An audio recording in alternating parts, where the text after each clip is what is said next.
গান শোনাও না, আমার ঘুম আসছে না। শোনাও না প্লিজ।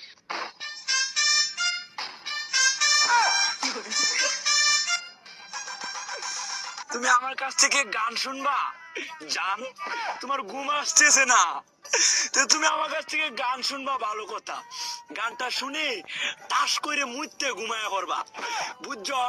অঙ্কে আমি যে তোমার গান কইতাম, আমি এক জায়গায় গান কইছিলাম, পরে 150-60 টাকা জরিমানা দিয়ে এসেছি, বুঝেছো? এখন আমি গান বলতেছি, তুমি উপস্থাপনতা করো আমার গানটা শুনে। তাহলে গানটা আমি একটু বলে ফেলি। তুমি কুতু কুতু দিও না, কুতু কুতু, তুমি কুতু কুতু দিও না, কুতু কুতু, তুমি কুতু কুতু দিও না, কুতু কুতু।